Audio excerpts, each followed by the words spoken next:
नमस्कारम, good evening to everybody. Nifty के इस नए एनालिसिस में आप सबका स्वागत है। ये वो 15 मिनट का चार्ट है निफ्टी का, जो हमेशा आपके साथ डिस्कस होता रहा है, कभी आवरली टाइम फ्रेम पे, कभी 15 मिनट के।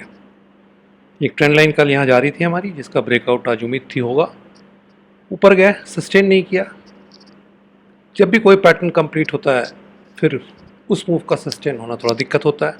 ये एक लॉजिकल कंक्लूजन है और हम नीचे की तरफ आए। तो आइए कल की बात करते हैं।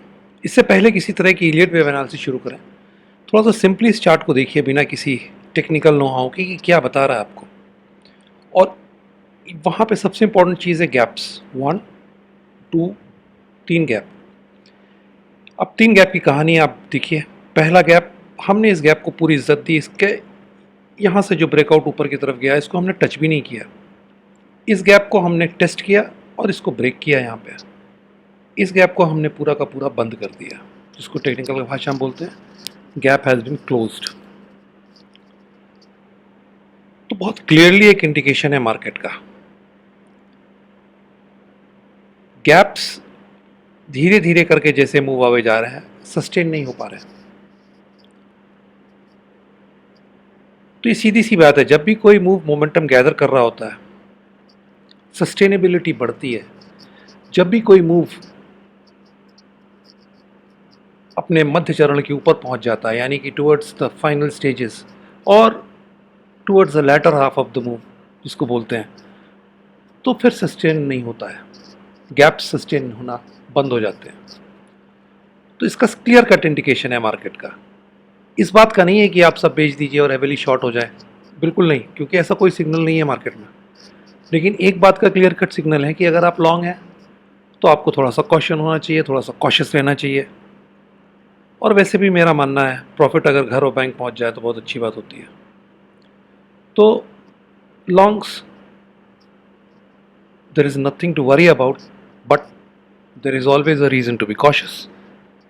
As far as shorts are concerned, अभी बहुत ज़्यादा बेरिशनेस इस मार्केट में कहीं से आई नहीं है।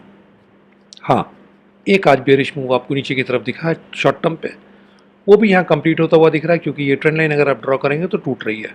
तो लाजमी बात है, कल हमें एक पुल बैक छोटा, ऑलरेडी हम एक पुल बैक ले चुके हैं, वो भी एक करेक्टिव दिख रहा है, तो एक छोटा सा या ज़्यादा सा पुल बैक हमें मिलेगा।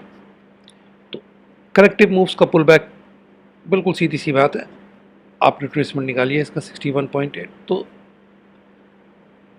10,865 से लेकर 10,841, give and take some points, ये वो रिट्रेसमेंट लेवल हो सकता है इस मूव का। बस एक चीज़ है, फिर वहाँ रिट्रेसमेंट होकर शायद हम फिर से नीचे की ओर जाएं, लेकिन 10,895 हमें नहीं तोड़ना चाहिए। सीधी सी बात है बॉस, अगर आपने किसी भी तरह का कोई शॉर्ट पोजीशन रख रखी है, then 10,895 is the stop loss that you should be having on your charts, not a penny less, not a penny more. देखिए, आप इसके ऊपर जैसे ही आप जाएंगे तो आप यहाँ गौर कीजिए, आप 100 पॉइंट की रेंज खोल रहे हैं तो कोई फ़ायदा नहीं होगा बॉस। भले ही आपको ABC दिख रहा हो, करेक्टिव मूव है, आप लाख चिल्लाते रहें सारा करेक्टिव मूव है ये वो, लेकिन अगर मार्केट ऊपर जाता है 10,995 के, तो बिल्कुल 100 पॉइंट की रेंज खुल जाती है। तो कोई फ़ायदा नहीं है कि फिर आप उसके ऊपर रुकें और स्टॉप लॉस दें। ठीक है, उसके बाद नीचे मार्केट आता है तो लाइव पैटर्न्स देखिए और उस पर काम करें, लेकिन 10,895 एक लॉजिकल स्टॉप लॉस है आज की तारीख में। तो ये तो रही शॉर्ट्स की बात। रही बात लॉन्ग्स की, 10,560 ये कल भी था, परसों भी था और ये कल भी रहेगा। जब तक ये लेवल के नीचे मार्केट नहीं आता है, किसी भी तरह की इंटरमीडिएट लेवल की बेरिशनेस की कल्पना करना गलत होगा। मार्केट का बिहेवियर कल, क्या उम्मीद हम लोग कर सकते हैं? बिल्कुल सीधी सी बात है, 10,895 के जब तक हम लोग नीचे हैं, इस लो के नीचे जाने की हम पूरी काबिलियत रखते हैं आफ्टर अ शॉर्ट और a pull back to this zone that I have mentioned up above, somewhere here, वहाँ कहीं से या उसके आसपास से हम इस लो के नीचे जाने की क्षमता रखते हैं। और ये पूरा करेक्टिव पैटर्न, एक पैटर्न पूरा हुआ दिखता है।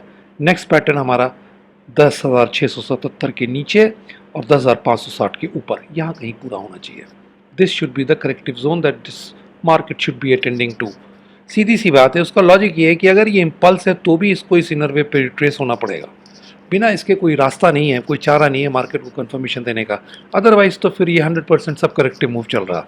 लेकिन चक्कर क्या है, करेक्टिव वो बहुत ऊपर तक जा सकती हैं और आप ये सोच लें कि ये करेक्टिव इसलिए इसको बेच दें, शॉर्ट करें, उससे कोई फ़ायदा नहीं होता क्योंकि वो बहुत ऊपर तक जा सकती है। बस यही आप सोच लीजिए कि आप किसी स्टीम रोलर के पीछे जा रहे हैं और वो अचानक पीछे लुढ़कने लगता है, तो आप स्कूटर लेके लाख चिल्लाते रहिए कि आप गलत कर रहे हैं, वो आपको रौंद देगा।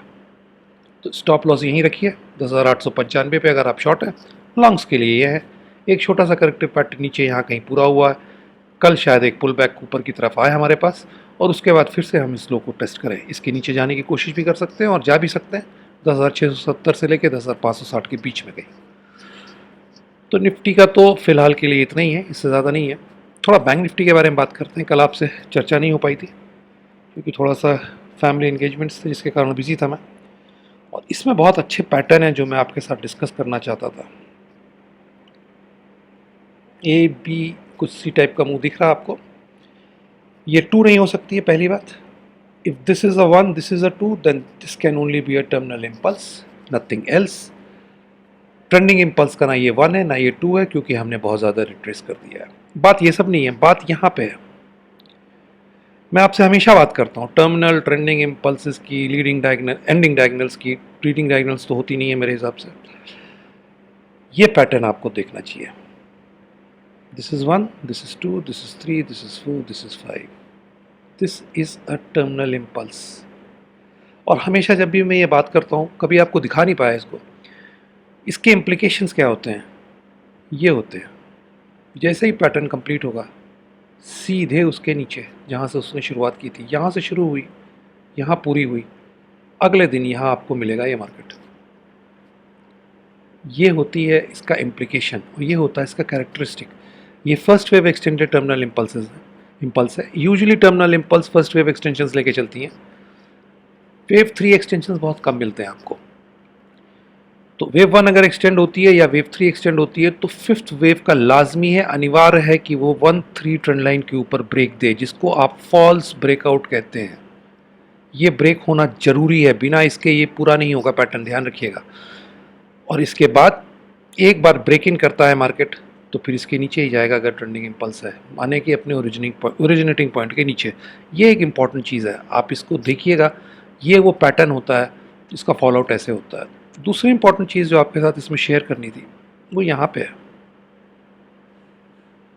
ये एक ए वेव यहाँ कंप्लीट हो रही है, ये बी वेव है।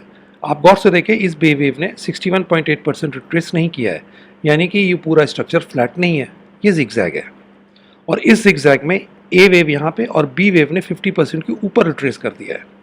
तो सबसे इंपॉर्टेंट चीज़ क्या है फिर जिगजैग की एक कैरेक्टरिस्टिक जो मैं आपको बताना चाहता हूँ, वो ये है कि अगर बी वेव 50% या उसके आसपास का रिट्रेसमेंट कर देती है जिगजैग में, तो सी वेव कभी 100% का एक्सीड नहीं करेगी ए वेव को, यानी कि ए वेव का 100% सी वेव नहीं हो सकती है। यहाँ पे आप देख लें लाइव एग्जांपल इस चीज़ का। 100% यहाँ आ रहा है 23,041, ये ए वेव है, ये बी वेव है, इसने 50% के आसपास का रिट्रेसमेंट किया है, सी वेव ने 100% टच नहीं किया। ये बिल्कुल सिंपल से रूल है जिगजैग के, और ये सिर्फ इस चार्ट की बात नहीं है। भविष्य में आने वाले समय में बहुत से चार्ट आप देखेंगे जिसमें ये दिखेगा आपको। ये हमेशा के लिए एक पॉइंट है छोटा सा, इसको ध्यान में रखिएगा, क्योंकि देखिए हम सब सीखते रहते हैं हमेशा। मैं भी सीखता हूँ, आप भी सीख रहे हैं। मैं देखता हूँ कमेंट बॉक्स में बहुत से लोग बुक्स के बारे में, पैटर्न्स के बारे में बहुत सी चीज़ों की क्वेरी होती है। मैं भी रोज़ सीखता हूँ और बुरा नहीं है अगर हम और आप धीरे धीरे कुछ ना कुछ कहीं ना कहीं सीखते रहें। तो ये ध्यान रखिएगा, जिगजैग की ये बड़ी इंपॉर्टेंट कैरेक्टरिस्टिक होती है। ए waves are retraced by around 50% by the B wave, but then they should not be retraced more than 61.8। उसके ऊपर जाते ही फिर फ्लैट हो जाएगा। तो 50% के आसपास अगर रिट्रेस करती है but less than 61.8%, be sure C wave will not be 100% of A. और ये वो टर्मिनल इम्पल्स है जिसके बारे में बहुत सी बातें मैं करता रहता हूँ आपसे, कभी दिखी नहीं थी। तो मुझे कल जब ये दिखी तो मुझे लगा कि आपको ये दिखाना बहुत ज़रूरी है। रही बात पैटर्न की, तो थोड़ा सा इसको छोटा करते हैं। मुझे ये पूरा मूव यहाँ से यहाँ तक करेक्टिव दिखता है बस, इसमें कहीं कोई इम्पल्स है नहीं। ये ट्रेंड लाइन है जो टूट चुकी है। अगर आप रफली देखें तो this can be the A, this can be the B, we are into the C. अब इस स्ट्रक्चर की अगर आप बात करें तो ये ट्रेंडिंग इम्पल्स नहीं है, जैसा मैंने कहा। शॉर्ट टर्म इंटरमीडिएट, बहुत शॉर्ट टर्म टाइम फ्रेम में हम बियरिश हैं, और आपके लिए सिंपल सी बात है, इस ट्रेंड लाइन को ड्रॉ करके रखिए। मैं बहुत ज़्यादा डिटेल को इसमें नहीं जा रहा हूँ, क्यों नहीं तो बहुत ज़्यादा वीडियो लंबा हो जाएगा। लेकिन जो बात आपको बता रहा हूँ ये किसी भी काउंट के बराबर की बात है उतना ही काम करेगी जितना इसमें 1 2 3 या ABC बैठाने पे काउंट होगा। आप इस ट्रेंड लाइन को बना के रखिए जब तक ये ब्रीच नहीं होती है, नो लॉन्ग्स। एक बार ये ब्रीच हो जाएगी और मार्केट सस्टेन करेगा, then that will be the short term reversal that you will be seeing here. But till we are below this trend line, we are into a bearish mode. और थोड़ा intermediate time frame की बात करें तो फिर ये वो trend line है जो हम तोड़ के आ रहे हैं। अब ये ट्रेंड लाइन आपके लिए रेजिस्टेंस और सपोर्ट का काम करेगी। तो इतना ही है जो आपके लिए आपके साथ शेयर करना था। इसमें ए बी और ये सी वेव चल रही है या कोई और पैटर्न बन रहा है, we should not go into the details क्योंकि फिर बहुत लंबा हो जाएगा। सिर्फ इस ट्रेंड लाइन का ध्यान रखिएगा। So till we meet again, thank you, नमस्कार, जय हिंद।